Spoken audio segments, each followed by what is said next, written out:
코로나19가 우리 주위 너무나 가까이 와 있습니다.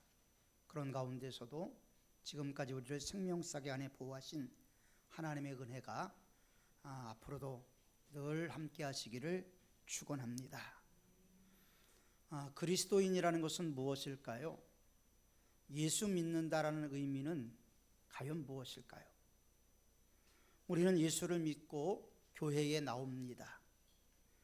그리고 교회에 나오는 예수 믿는 사람들의 삶은 어때야 되는가 하는 것을 성경은 우리에게 말씀하고 있고, 교회의 역사는 성경의 말씀대로 살아갔던 사람들이 어떠한 삶을 살았는가 하는 것을 교회 역사를 통해서 우리에게 보여주고 있습니다.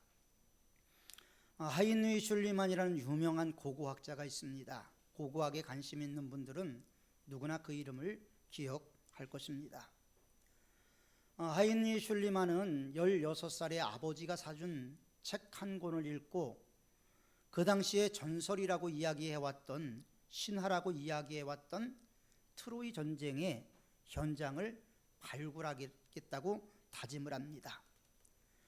16살짜리 소년이 불타는 트로이의 그림 한 장을 보고 내가 여기를 발굴하겠다. 세상 모든 사람들이 신화라고 명명했던 그것, 호모라는 유명한 시인이 일리아스 오디세이라는 그 서사시에 등장하는 그곳을 발굴하기 위해서 그는 오랜 시간을 공부를 하게 되죠.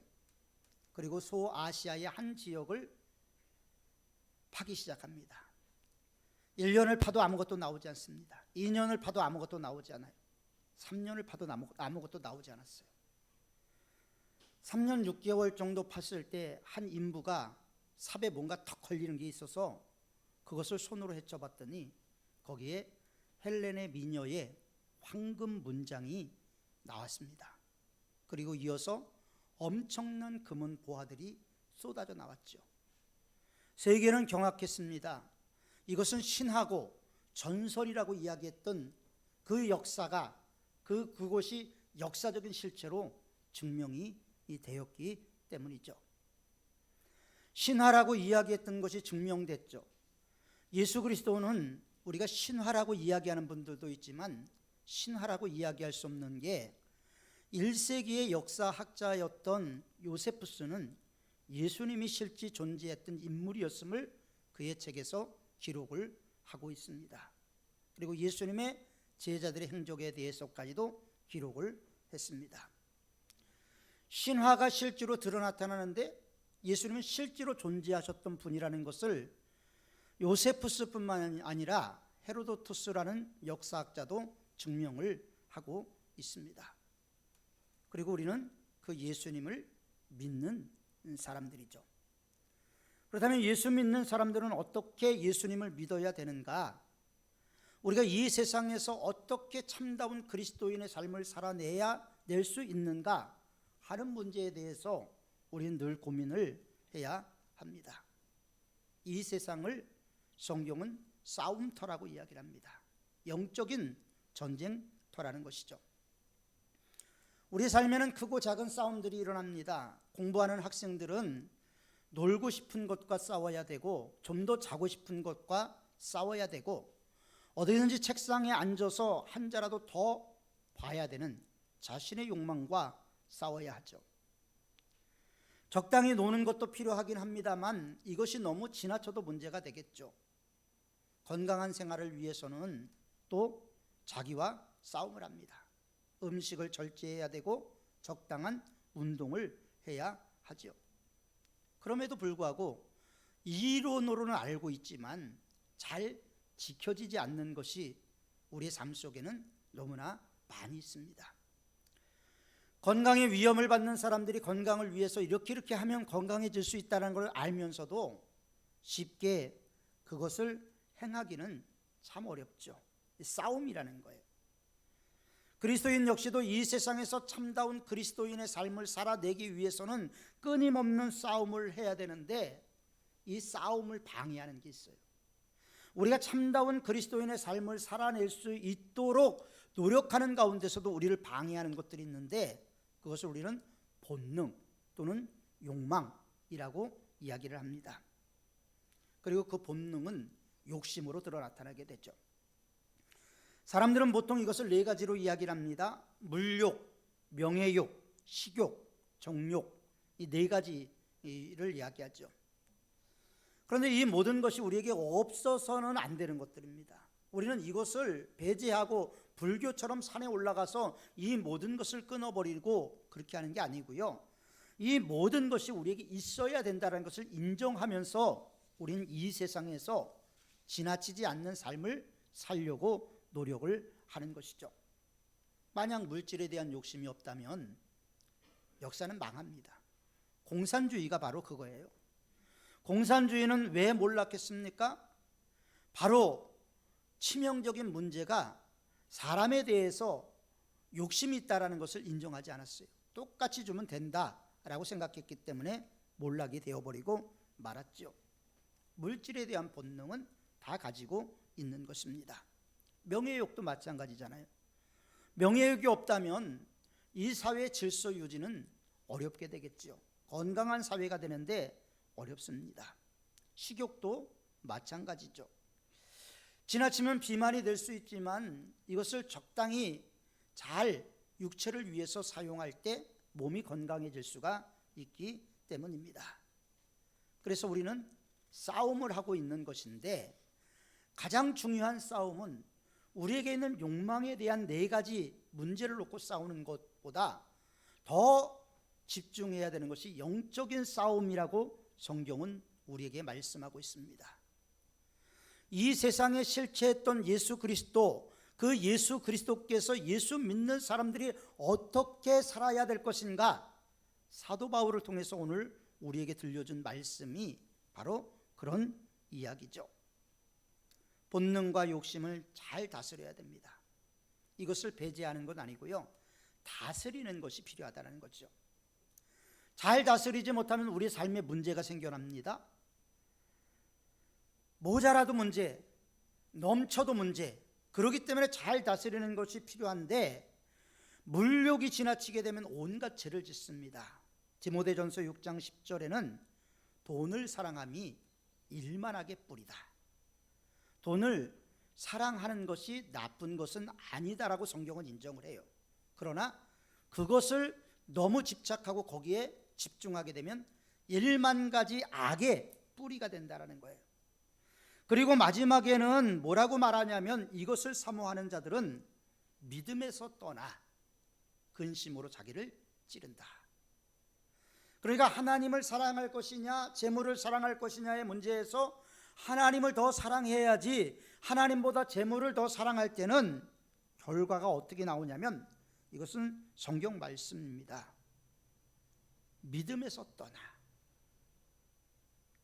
물론 다 그런 건 아니겠죠. 그러나 대부분이 그럴 수 있다는 것을 성경은 우리에게 말씀하고 있는 것입니다. 명예욕도 지나치게 되면 자신과 사회를 어지럽히죠. 식욕이 지나치면 건강을 잃어버립니다. 성욕이 지나치면 음란한 사람이 되게 되죠. 그렇다면 이런 것들을 어떻게 잘 극복하고 한쪽으로 치우치지 않고 중용의 삶을 살 수 있을 것인가? 우리가 이 세상에서 진짜 그리스도인다운 모습의 삶을 살아낼 수 있을 것인가 하는 문제는 우리가 심각하게 한번 생각해 봐야 하지 않겠습니까? 어떻게 하면 육체의 욕심, 소유욕, 육체의 소욕을 잘 다스릴 수 있을까? 육체의 소욕을 잘 다스리지 못하면 육체의 소욕이 우리를 다스리게 됩니다. 그때부터는 우리가 욕망을 따라가게 되죠. 욕망을 따라가게 되면 하나님의 말씀으로부터 점점 멀어져 버리게 됩니다. 그래서 육체의 소욕은 우리가 어떤 것인가를 먼저 알아야 되겠죠. 갈라디아서 5장 19절 이하에 보면 육체의 일이 뭐냐? 육체의 일은 현저하니 음행과 더러운 것과 호색과 우상 숭배와 술수와 원수 맺는 것과 분쟁과 시기와 분냄과 당 짓는 것과 불리함과 이단과 투기와 술 취함과 방탕함과 또 그와 같은 것들이라. 전에 너희에게 경계한 것 같이 경계하노니 이러한 일을 하는 자들은 하나님의 나라를 유업으로 받지 못할 것이요. 여러분, 이것을 행하는 것 자체의 문제가 아니라 이것을 행하는 사람들에게 마지막의 결과가 뭐냐면 하나님의 나라를 유업으로 못 받는다라는 거예요. 우리의 목적이 뭡니까? 우리 신앙의 근본적인 것은 하나님의 나라를 유업으로 받기 위한 하나님의 자녀로서 정당한 권리를 누리기 위해서 믿음 생활하는 것인데 이걸 못 받는다라는 거예요. 하나님은 이미 주셨는데 우리 스스로가 포기해버리고 만다라는 것이죠.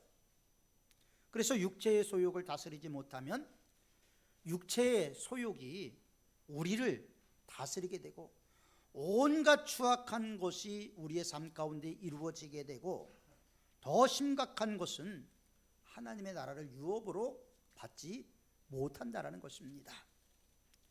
그렇다면 어떻게 육체의 소욕을 다스릴 수 있을까요? 우리의 욕망, 우리 마음속에서 계속 고개 들고 올라오는 우리 욕심을 어떻게 제어할 수 있을까요? 그것은 자신과의 싸움이라고 이야기할 수 있는데 이것은 성령을 쫓아 행하는 길이라고 갈라디아서 5장 16절에서 말하고 있습니다. 내가 너희에게 이르노니 너희는 성령을 쫓아 행하라. 그리하면 육체의 욕심을 이루지 아니하리라. 육체의 욕심은 소욕은 성령을 거스리고 성령의 소욕은 육체를 거스리나니 이 둘이 서로 대적함으로 너희의 원하는 바를 하지 못하게 하려 함이라. 너희가 만일 성령의 인도하시는 바가 되면 율법 아래에 있지 아니하리라. 성령의 소욕이 우리를 다스리면요, 하나님의 뜻이 아닐 때 우리 마음의 양심에 가책을 느끼죠. 양심이 계속해서 우리에게 이야기를 합니다. 그런데 우리가 애써 성령의 소리를 듣지 않고 육체의 소리를 듣기 시작하면, 그래서 반복해서 우리 양심의 소리, 성령의 소리를 듣지 않으려고 할 때는 마지막에는 이 신앙생활에서 무뎌지고 하나님의 말씀이 내 안에 역사하지 못하게 되는 것이죠. 육체의 소욕을 다스리려면 그래서 성경은 성령을 쫓아 살아라, 성령의 사람이 되어라, 성령 충만함을 받으라, 성령의 인도함을 받으라, 우리에게 이렇게 강조하고 있는 이유인 것입니다. 육체의 소욕이 우리를 다스리지 못하게 하려면 그래서 성령이 우리를 지배해야 된다는 거예요. 성령의 통치 속에 들어가야 된다는 거예요. 성령의 인도함 속에 들어가야 된다는 거예요. 예수님의 제자들이 성령 받기 전에요, 비겁했지 않습니까? 예수님은 십자가에 못 박히기 위해서 고난을 당하고 신문을 당할 때 예수님의 제자들 다 도망갔어요. 베드로는 예수님을 저주했습니다. 그런데 성령 받고 나서 그들이 어떻게 바뀌었어요? 성령 받고 나니까 그들이 예수님을 주님이라고 고백하면서 핍박이 와도 환난이 와도 좁은 문 좁은 길을 걸어가면서 십자가의 길에서 그들은 벗어나지 않고 믿음의 신앙생활을 완주할 수가 있었던 것입니다. 하나님을 자신의 주인으로 영접하고 그분의 말씀을 따라 살아가도록, 그래서 우리는 날마다 훈련을 해야 되는 거예요. 어떤 분들은 갑자기 성령이 강하게 임해서 내가 하루아침에 확 뒤집어지는 역사가 있기를 원하는 그런 분들도 있어요. 그런데 그런 분들도 있겠지만 대부분이 시간을 두고 사람이 변화된다는 거예요. 우리는 사도 바울이 다메섹에서 예수님을 만나고 나서 그가 변했다 이렇게 대부분 생각하고 있는데 성경학자들은 그렇게 얘기하지 않습니다. 성경학자들은 사도 바울이 스데반의 죽음을 목격하고 나서 그때부터 흔들리기 시작했다는 거예요. 어떻게 저렇게 자기를 핍박하는 자들 앞에서 천사의 얼굴을 하며 그들을 용서해달라고 기도하며 죽어갈 수 있을까? 사도 바울의 마음에는 그런 강력한 의심이 일어나면서 마음이 흔들리기 시작했다는 거예요. 그렇게 흔들리기 시작했던 바울이 다메섹에서 예수님을 만남으로 그의 삶이 핍박자에서 복음 증거자로 바뀌게 된 것이죠. 그래서 우리가 성령을 쫓아 행한다는 것은 상당히 중요한 것이죠. 예수님이 내 마음속에 오셔서 나를 다스린다는 것은 내가 예수 믿는다는 것과는 분명히 다른 얘기예요. 나는 예수를 믿습니다라는 것과 나는 성령의 인도함을 받습니다라는 것은 180도 다른 문제라는 겁니다. 예수 믿는다라는 것은 신앙의 초보죠. 신앙의 초보를 넘어서서 우리는 그리스도의 장성한 분량까지 이르러야 되는 사람들 아닙니까? 그리스도의 장성한 분량이 뭐지요? 성령의 인도함을 받는 거예요. 그래서 성령이 인도하면 삶이 바뀌는 거예요. 은혜를 누리게 되고 그 성령의 인도하심을 따라서 힘들고 어려운 일도 넉넉히 이겨내게 되고 시험과 환난이 와도 하나님의 말씀으로 꿋꿋하게 버틸 수가 있게 되는 것이죠. 그래서 육체의 소욕을 쫓아 살면 육체의 열매를 맺듯이 성령을 따라가면 성령의 열매를 맺게 됩니다. 성령의 열매는 우리가 너무나 잘 알고 있죠. 오직 성령의 열매는 사랑과 희락과 화평과 오래 참음과 자비와 양성과 충성과 온유와 절제, 그리고 이러한 것을 금지할 법이 없다. 그러니까 이게 얼마나 중요한가 사도 바울은 강조해서 말하고 있는 것이죠. 성령을 쫓아 행하는 삶을 살게 되면 맺는 열매들이 있지요. 첫째, 사랑의 열매가 맺습니다. 육체의 소욕을 쫓는 사람들에게는 분쟁, 시기, 다툼이 있죠. 그런데 성령을 쫓는 사람들에게는 성령의 열매, 사랑의 열매가 있습니다. 둘째는 희락과 화평이 있습니다. 마음의 기쁨이 있어요.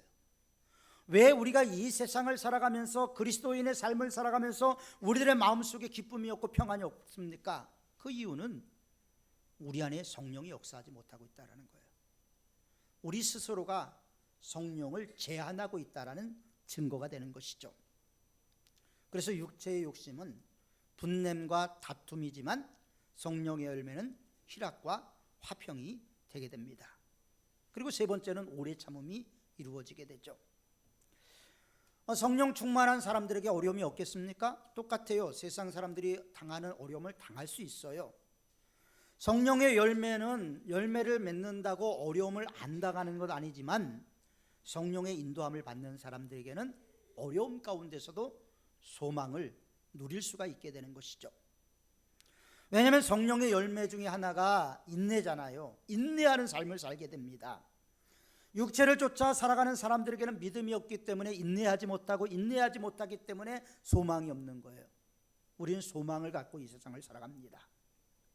키에르케고르라는 분은 이 세상에 많은 사람들이 절망으로 이미 죽어갔다라고 얘기를 해요.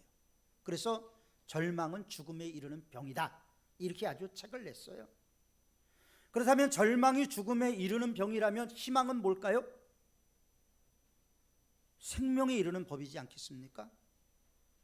그러니까 우리에게 희망이라는 것은 절대적인 것인데 이 희망을 세상적인 육체의 욕망에서 올라오는 희망이 아니라 성령의 인도함을 받는 희망이 될 때 그 희망이 아주 풍성한 열매로 들어 나타나게 되는 것이죠. 네 번째로 온유와 자비입니다. 육체를 쫓아 사는 사람들은 인내심이 부족해서 자비와 온유함이 없죠. 조급합니다. 급합니다. 그러나 믿음의 사람들은 진짜 하나님의 은혜가 있기 때문에 삶을 풍성하게 누릴 수 있는 것이죠. 예수 믿고 은혜 많이 받은 은퇴하신 장로님들을 보면요, 얼마나 존경스럽습니까? 그 옆에만 가도 말 몇 마디만 나눠도 예수 그리스도의 샤론의 향기가 뿜어져 나오는 것 같죠. 그래서 나이 들어서 아름다움이라는 것은 뭐냐면 온유함이 있어야 되는 거, 자비가 있어야 되는 것이죠. 나이가 먹을수록 똑똑하다라는 것이 아니고요, 용감하다는 것이 아니고요, 자비하다라는 것이 필요합니다. 온유하다라는 것, 덕이 있다라는 말이 필요한 것이죠.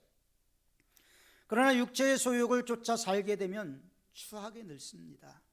진짜 예수 안 믿고 술, 담배에 쩌들어 사는 사람들을 보십시오. 얼마나 불행합니까? 다섯째로 성령을 쫓아 행하게 되면 절제의 은사를 받게 돼요. 절제처럼 우리의 삶에 중요한 은사는 없습니다. 우리가 절제의 은사를 사모할 수 있기를 바랍니다. 오늘 설교에서 가장 중요한 부분이 바로 이 부분이에요. 절제. 우리는 앞에서 하나님이 주신 본능에 대해서 이야기를 했어요. 이거 하나님이 주신 것이지만 이걸 다스려야 된다라고 말씀을 드렸는데, 본능을 무조건 제약시하는 것도 부인하는 것도 잘못된 것이죠. 불교처럼 모든 것을 다 끊어버리고 산속에 살아갈 수는 없지 않습니까? 우리의 마음속에는 욕망이 있어요. 이 욕망이라는 것은 누구도 끊을 수가 없는 거예요. 아무리 고승이라 그래도 이것은 쉽지가 않습니다. 그래서 30년 동안 벽만 보고 자선했던 아주 고승이 황진이의 유혹에 넘어간 사건은 상당히 유명하잖아요. 인간의 욕망이라는 것은 우리 스스로 제어하기가 쉽지가 않아요. 그렇기 때문에 우리에게 이 욕망을 이겨내기 위해서는 반드시 성령이 임해야 되는데, 그렇다면 성령이 어떻게 우리들의 마음속에 임할 것인가? 우리가 성령 충만함을 받으라, 성령 충만함을 받으라 얘기를 하는데, 우리가 그렇다면 어떻게 성령 충만함을 받을 건가? 가장 먼저 성령이 내게 오기를 사모해야 되겠죠. 성령님이 내 마음속에 올 수 있도록 사모하는, 끊임없이 기대하고 고대하는 마음이 있어야 하는 것입니다. 그런 고대와 기대는 내 노력이겠죠. 그러면서 말씀을 읽고 하나님의 말씀대로 살려고 간절히 기도하며 나갈 때 성령이 우리에게 임하게 되는 거예요. 물론 성령이 우리에게 임할 때는 불의 혀같이 갈라지는 사도행전적인 성령의 역사도 있겠지만, 기름처럼 물처럼 바람처럼 고요하게 임하는 경우도 있습니다. 그러므로 성령에 충만하면 성령을 쫓아 행하게 되고 육체의 소욕을 다스리는 삶을 살아갈 수가 있게 되는 것이죠. 오늘 본문 24절에서 26절에 보면 하나님께서 우리에게 뭐라고 말씀하십니까? 그리스도 예수의 사람은 육체와 함께 그 정과 욕심을 십자가에 못 박았느니라. 만일 우리가 성령으로 살면 또한 성령으로 행할지니 헛된 영광을 구하여 서로 격동하고 투기하지 말지니라. 자, 보십시오. 그리스도 예수의 사람 어떻게 해야 된다고요? 그 정과 욕심을 십자가에 못 박아야 된다는 거예요. 그런데 십자가가 어디 있어요? 주님은 우리에게 우리 분량의 십자가를 주셨는데, 어떤 분들은 그 십자가를 지고 가지만 어떤 분들은 지금 어디 있는지도 몰라. 다 뺑겨쳤어. 그리스도 예수의 사람은 육체와 함께 그 정과 욕심을 십자가에 못 박은 사람들입니다. 그리고 성령으로 살면 성령으로 행하라. 성령으로 산다고 하면서 성령으로 행하지 않는다면 말이 안 되는 거죠. 앞뒤가 안 맞는 거예요. 그렇기 때문에 성령으로 행한다고 말하면 성령으로 행하라고 성경은 우리에게 말씀하면서 헛된 영광을 구하지 말라, 이렇게 권면을 하고 있습니다. 예수님의 십자가의 고난을 묵상하면서 우리는 사순절을 지내고 있습니다. 그리고 두 번째 주일이 됐습니다.